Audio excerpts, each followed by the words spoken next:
Hi. In this video, we are going to look at another problem solving session with set theory. So I have two problems that I wanted to discuss with you guys. The first one is pretty simple. So it says let n be belongs to the set of positive integers and n is greater than or equal to 15. A and B are proper subsets of this set I.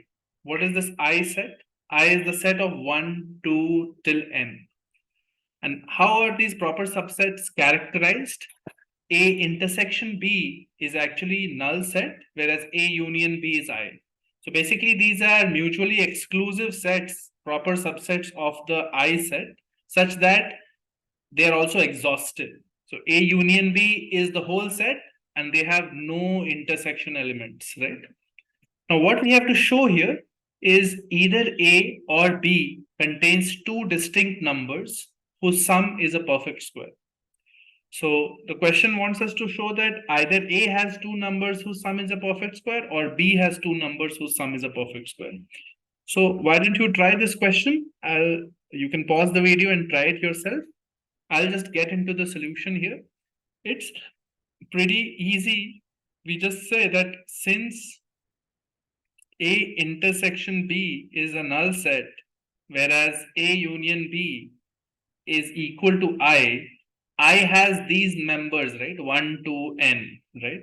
So either one of these sets, some of these sets have these numbers as their elements, right? So we can assume without loss of generality, we can assume that 1 belongs to A. Like obviously 1 will belong to either A or B. So we are just assuming that 1 belongs to A, right? We'll try to approach it by a contradiction proof. So proof by contradiction. So basically what I'm going to assume is neither A nor B has two numbers whose sum is a perfect square, right? So there are A or B, both of those subsets do not have two numbers who add up to a perfect square. So since we have already assumed 1 belongs to A, that implies that 3 belongs to not A. So 3 should belong to B, right? Because we know 1 plus 3 is a perfect square. So 3 cannot belong to the A set, right? Great. So 3 belongs to B set. And now we can say that from here we can say that 6 cannot belong to B. So 6 belongs to A, right? So if an element doesn't belong to one of the subsets, it has to be to go to the other subset because A union B was equal to I. So any element has to be part of these two proper subsets, right? So 6 belongs to A. And from here, then we can say that 10 cannot belong to A because 10 plus 6 is 16. By the way, how did I get that 6 belongs to A? Because 3 plus 6 was 9 and 9 cannot belong to B. So 6 cannot belong to B because then you'll have two integers who add up to a perfect square, right? That cannot be part of our same subset because we are assuming the opposite. We are assuming a proof by contradiction, right? So if 6 belongs to A, then 10 must belong to basically B, right? 10 belongs to B. Now you can say if 15 belongs to B, then we have 15 and 10 both belong to B, and we have a contradiction because 15 plus 10 is equal to 25 is a contradiction of our statement, right? Why? Because then you have two numbers who add up to a perfect square present in the B subset. And what happens if 15 belongs to A? If 15 belongs to A, then you have 1 plus 15 is 16, right? 1 plus 15 is 16, which is a perfect square, which also gives a contradiction, right? So basically, we check which numbers belong to which set, and we quickly realize that 10 belongs to B, and after that, we cannot decide where to put 15. Because if you put 15 belonging to B, it makes a perfect square with 10. And if you put 15 with A, it makes a perfect square with 1, right? So these 1 and 10 elements are making it a problem for us and we are getting a contradiction. So that just shows that our initial assumption that neither A nor B contains two distinct numbers whose sum is a perfect square must have been wrong, right? So we have our proof by contradiction here, and we are able to prove this statement. So this was a pretty easy case. However, we look at problems which are slightly more advanced. The second problem in this video should basically challenge you a little more. So let us look at that one. Question 2 basically says, let A be a set of positive integers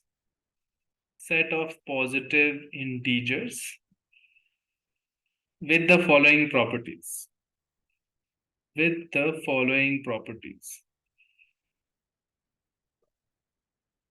What are the properties of this set? First of all, A has at least three elements.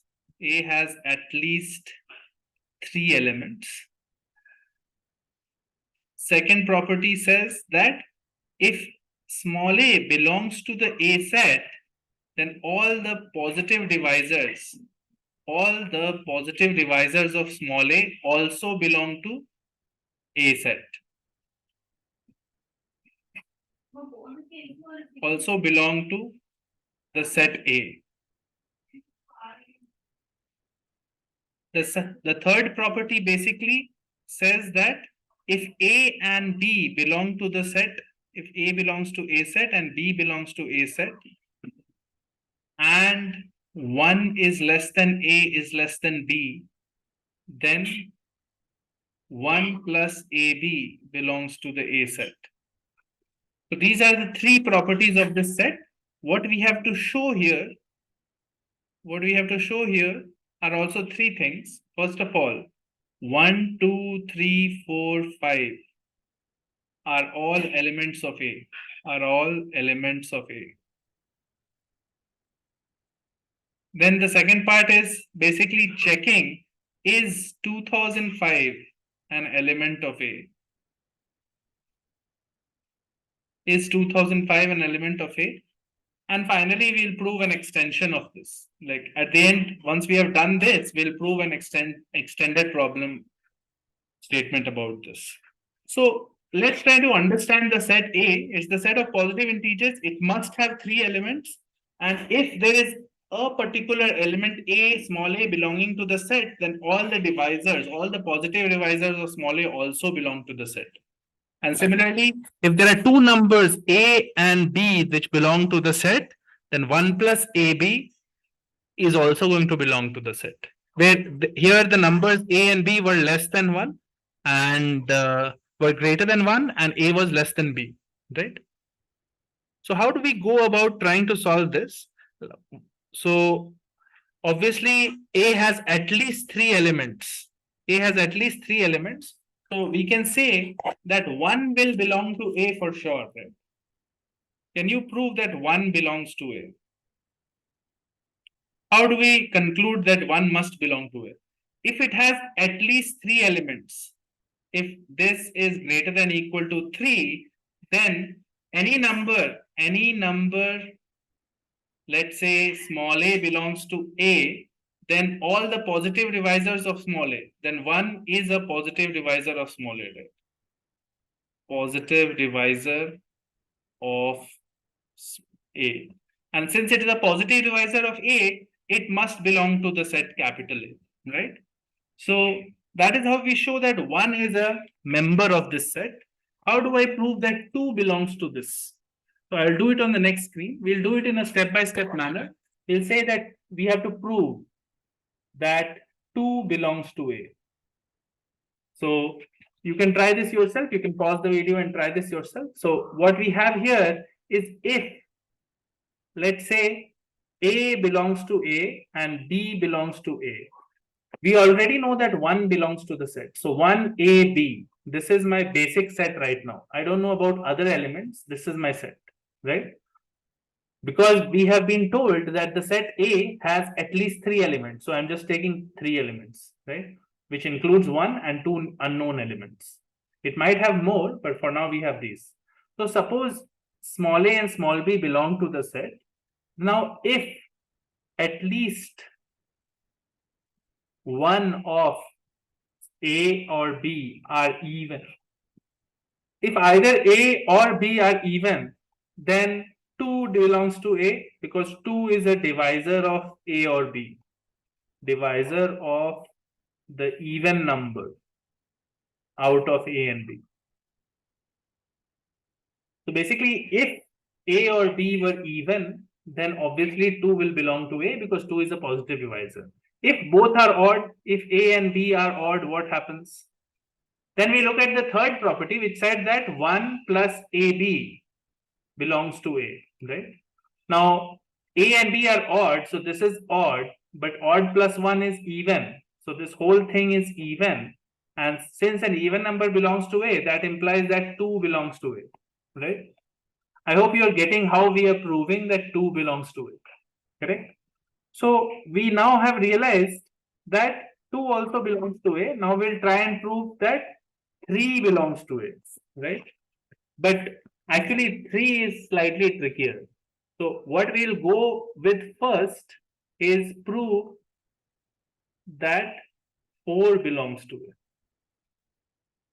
You can try to prove that 3 belongs to A, but I think it will be difficult unless you prove 4, because once you prove that 4 belongs to A, it is very straightforward to prove that 3 belongs to A. So far what we have is 1, 2 definitely belongs to A, and there could be other elements, right? So we have proved 1 and 2 belongs to A. We have to prove that 4 belongs to A, right? So since 1 and 2 belong to A, let's say the third element is unknown A. Let's say another element. So we have 1, 2, A. All of them belongs to A. And here we know that A must be greater than 2, right? A is greater than 2, right? Because there is no other element smaller than 2 between 1 and 2, obviously. So we know that 1 plus 2A belongs to A, right? This is from the third property. If 1 plus 2A belongs to A, we can also say that 1 plus 2 times 1 plus 2A also belongs to A, right? We are applying the third property again, but now to the new element that we have created. 1 plus 2A already belongs to A. So we can say 1 plus 2 and 1 plus 2A. They are combining these two. So that means basically that 3 plus 4A belongs to A, right? Now we will apply the third property again repeatedly on this element and this element, right? So basically we can say 1 plus 2A multiplied by 3 plus 4A should also belong to A, right? I hope you are understanding what we are trying to do. We are basically saying that as we use the third property, we get new elements of the set A, and we are using the third property repeatedly with those new elements to construct newer and newer elements which belong to the set A, right? So this means that basically I will simplify this algebraic expression. We get 4 plus 10A plus 8A square belongs to A, right? Now this is good because if small a was even, we already know 4 plus 10 times 2k plus 8 times 2k whole square is becoming 4 plus 20k plus 30, this is 4k square, so 32k square belongs to A, and that means since 4 divides this, 4 plus 20k plus 32k square, it implies that 4 belongs to A.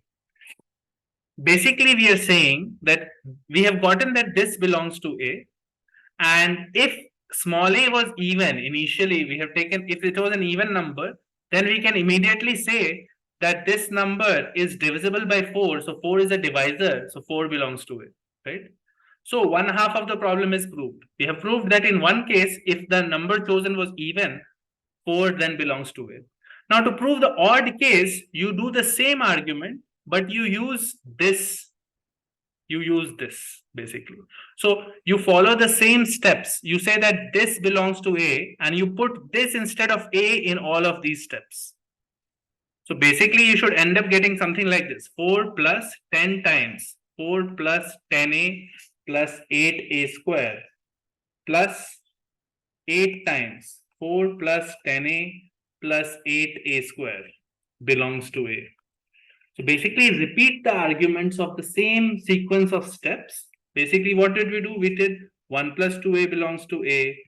Then we proved that 3 plus 4a belongs to A. And then we said that 1 plus 2a into 3 plus 4a belongs to A. Right?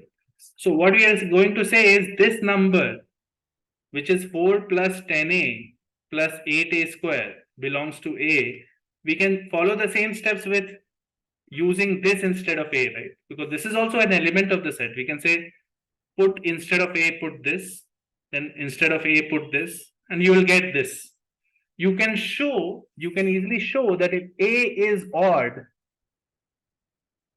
this quantity that you get is divisible by 4.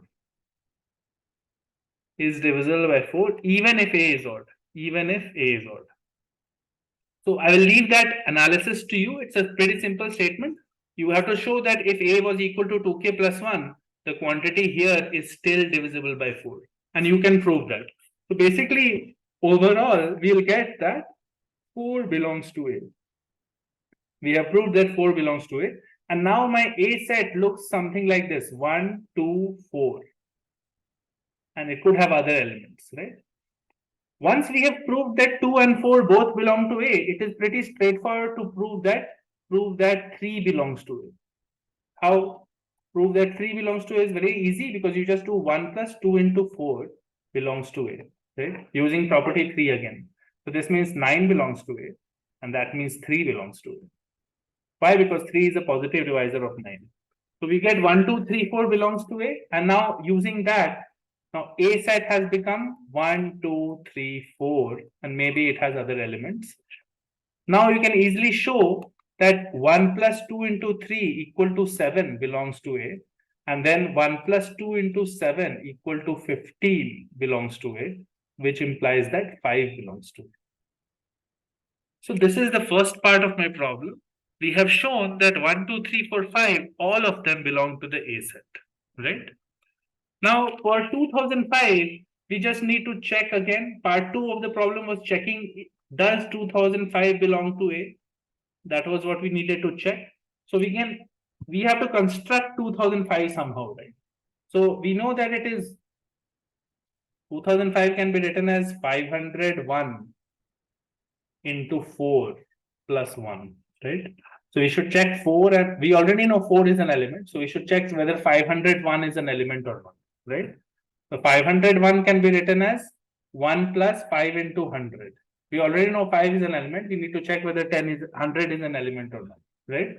So what I can say is we can work backwards. 100 can be written as 1 plus 3 into 33. 33 has to be checked. So 33 is equal to 1 plus 4 into 8. 8 we have to check. 8 can be written, 8 belongs to A. I think we are sure about that, because we know 1 plus 3 into 5 belongs to A, which means 16 belongs to A. So which means 8 belongs to A, because 8 is a divisor of 16. If 8 belongs to A, we can go to 33, because we know 4 belongs to A. And if 33 belongs to A, we can go to 100. And similarly, we can go to 501. And similarly, we can go to 2005. So basically, we are following the same steps. We are reversing our steps, and we are able to prove that 2005 definitely belongs to A. Now, what I would like you guys to show is that actually we can show that A is equal to the set of all positive integers. Set of all positive integers. With the conditions that were mentioned in the question, we can prove that A is actually the set of all positive integers. We know that 1, 2, 3, 4, 5 belong to A. We can do it by strong induction. Strong induction, we can assume that 1 to n, all of these belong to A, and we have to show that n plus 1 belongs to A. If we show this, then we are able to prove by induction that it will contain the set of all natural numbers, right? All positive integers. So case 1 is simple. If n plus 1 is odd, if n plus 1 is odd, then basically n plus 1 can be written as 1 plus 2k, right? And this k will be part of this set, right? Obviously, k is less than n, right? And we already know that k belongs to, since k is less than n, k belongs to A and also 2 belongs to A. So that implies that n plus 1 belongs to A, right? And case 2 is the case where, I will do it here. Case 2 is the case where n plus 1 is even numbered. If n plus 1 is equal to 2k or even, right? In this case, we get n is equal to 2k minus 1, right? And we know that n belongs to A, right? Okay, so 2k minus 1, we know it belongs to A, and we can also show that 2k plus 1, which is equal to n plus 2, which is equal to 2k plus 1 is n plus 2. Yeah, 2k plus 1 is n plus 2.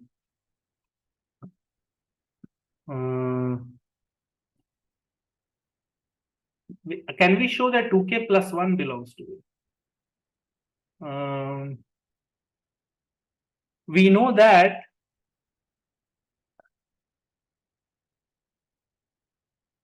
2k was basically even. So 2k plus 1 is odd.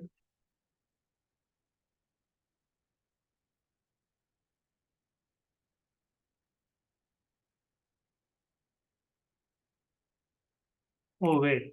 So here actually what we have is n belongs to A. 2k minus 1 belongs to A. We have to think about 2k and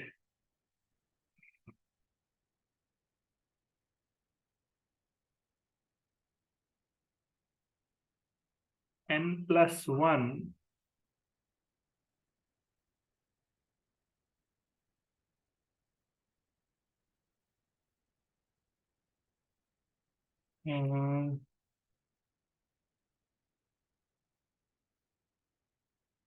If we assume that 1 plus 2k belongs to A, 1 plus 2k would be n plus 2, right? If we assume that 1 plus 2k belongs to A, then we can show that 1 plus 2k minus 1 and 2k plus 1 is equal to 4k square belongs to A. And if 4k square belongs to A, that means 2k belongs to A. So we are going to be, or that means basically n plus 1 belongs to A. So we are going to be able to prove our inductive step if we can show somehow that 1 plus 2k belongs to A, which is obvious now. Now that I think about it, it is obvious. Why is 1 plus 2k belonging to A? 1 plus 2 times k belongs to A because both 2 and k belong to A. From our strong induction assumption, we know that all the numbers from 1 to n belong to A, right? So therefore, 1 plus 2 into k belongs to A. And if 1 plus 2k belongs to A, we can basically say that 1 plus 2k minus 1 into 2k plus 1 will belong to A, because already we know that 2k minus 1 belongs to A. So this is 4k square belongs to A, and that means 2k is a divisor, so that belongs to A, and that means n plus 1 belongs to A. So basically, we have shown that n plus 1, even if it is even or odd, it will still belong to A set. So that finishes our induction. We have done the inductive step. And basically, we have shown that all positive integers belong to the set A. All positive integers belong to A. Remember, there were quite a few tricky steps involved in this question. We had to prove that 1, 2, 3, 4, 5 belongs to A and then show that 2005 also belong to A. But now we have done the more general case, right? So I hope you are getting used to the idea of thinking about properties of sets and using probably tools like induction to solve problems. There will be more problem solving videos on sets coming soon. So stay tuned and I'll see you in the next video.